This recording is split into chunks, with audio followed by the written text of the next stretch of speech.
Assalamualaikum warahmatullahi wabarakatuh. Innal hamdalillah nahmaduhu wa nasta'inu wa nastaghfiruh wa na'udzu billahi min sururi anfusina wa min sayyiati a'malina may yudillahu fala mudhillalah wa may yudillahu fala hadiyalah. Asyhadu an la ilaha illallah wa asyhadu anna Muhammadar Rasulullah la nabiyya ba'dah. Saudara-saudaraku, pertama dan yang utama, mari kita panjatkan puji dan syukur kita kehadirat Allah Subhanahu wa taala yang masih terus memberikan banyak nikmat kepada kita semua. Nikmat iman, nikmat Islam, nikmat sehat fisik, mental, sosial, dan spiritual. Juga nikmat kesempatan ya, sehingga bisa bertemu kembali di podcast Lukman Effendi. Sesuai yang saya janjikan ya, pembahasan tentang Hari Raya Idul Adha. Di podcast sebelumnya kita sudah memberikan beberapa pembahasan dan hari ini kita mencoba membahas dalam konteks kekinian, dalam konteks yang up to date kata anak muda ya, tentang fenomena korban secara online ya. Jadi sudah beberapa tahun ini saya selalu melakukan korban ini dengan berganti-ganti, dalam artian di tempat yang berbeda-beda ya, dan dengan cara online juga gitu ya. Jadi ada yang melalui pertemanan, jadi saya korban di tempat teman, yang ada teman SMP, teman SMA, teman kuliah gitu ya, yang tentu saja salah satu hal yang penting adalah mencoba mencari tempat untuk menyembelih hewan kurban di tempat-tempat yang memang jumlah yang menunaikan ibadah kurban itu tidak banyak ya, sehingga saya cukup mengirimkan sejumlah uang ya, tentu sesuai dengan harga domba atau harga kambing di tempat yang kita tuju, berapa pasarannya, tinggal kita mau memilih yang kualitas bawah, menengah, sampai yang kualitas atas gitu ya. Nah, memang banyak juga perdebatan ya, atau banyak juga kadang-kadang tentang keafdolan, tentang keabsahan dari korban melalui online ini ya, baik tadi melalui kepercayaan kita terhadap saudara-saudara kita, juga terhadap satu lembaga tertentu ya. Karena sekarang ini banyak sekali ya lembaga-lembaga yang menyiapkan diri untuk menebar hewan kurban di seluruh Nusantara, bahkan di seluruh dunia gitu ya. Baik, yang pertama yang akan kita bahas adalah tentang, jadi sebenarnya bagaimana sih hukum kurban online menurut para ulama gitu ya. Praktek muamalah seperti ini di dalam Islam termasuk kategori wakalah ya, atau perwakilan, yang mana kita mewakilkan keperluan kita kepada lembaga atau panitia yang siap memenuhi kebutuhan ibadah korban. Nah, wakalah ini jelas diperbolehkan menurut Al-Quran dan hadis karena cukup membantu dan mempermudah terselenggaranya ibadah.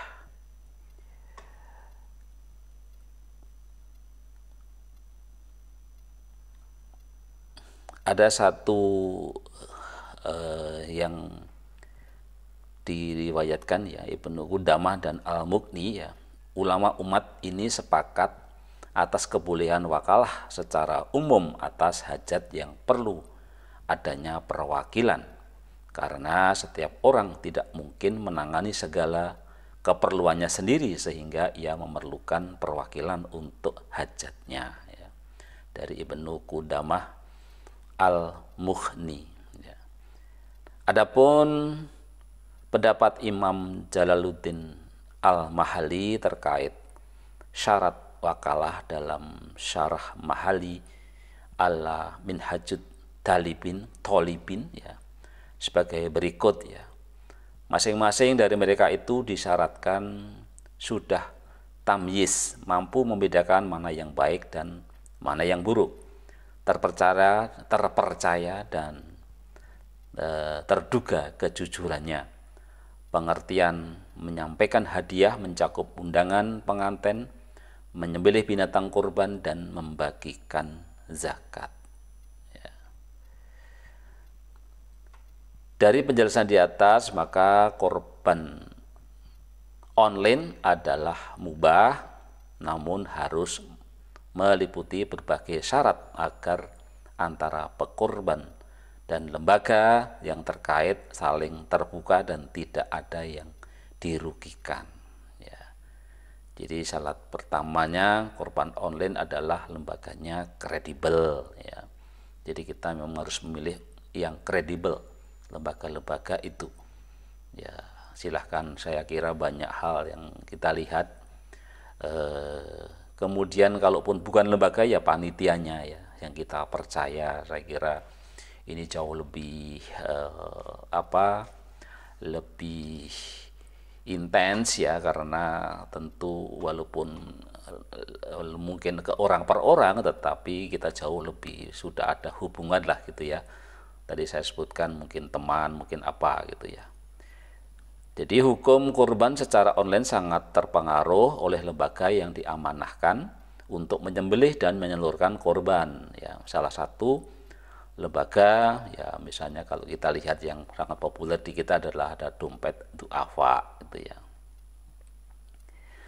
Ahmad Fauzi Qasim, manajer Corp Dai Dompet Duafa, menjelaskan terkait hukum kurban online yang menyebutkan sistem jual beli bukan wakalah. Menurutnya jumhur ulama membolehkan jual beli barang dengan menyebutkan sifat-sifatnya atau menyampaikan gambarnya dengan syarat sifat-sifat barang yang telah jelas seperti ukuran, jenis, kapan penyerahan barang, dan lain sebagainya, serta terbebas dari unsur penipuan.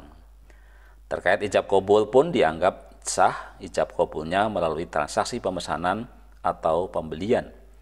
Mereka mengatakan bahwa penyebutan sifat-sifat barang yang akan dijual sama kedudukannya dengan melihat secara langsung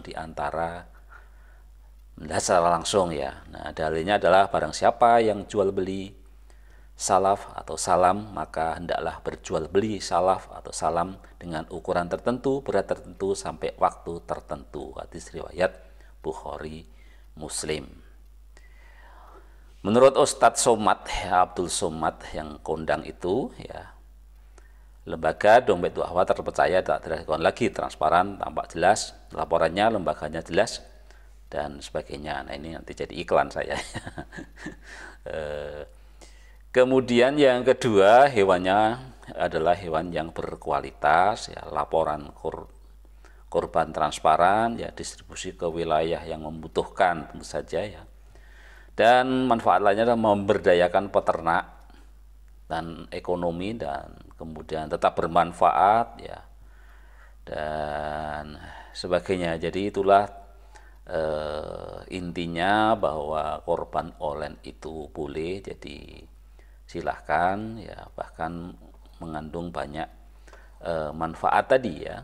Jadi manfaat korban online yang pertama tentu korban yang oleh lembaga yang kredibel, ya, kemudian hewan korban berkualitas, kemudian laporan korban transparan, disposisi wilayahnya juga yang membutuhkan tentu akan jauh lebih mudah, ya.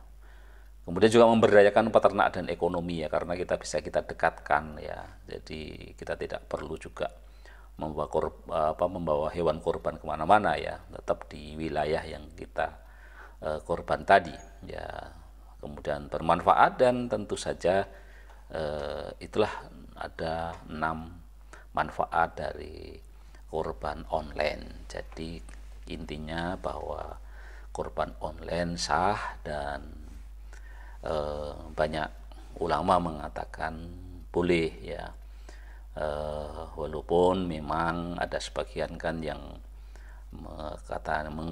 menghilangkan sunnah. Salah satu sunnah yang hilang ketika kita kurban online adalah kita tidak bisa memotong sendiri hewan kurban itu, bahkan untuk menyaksikan pun juga kita tidak menyaksikan gitu ya.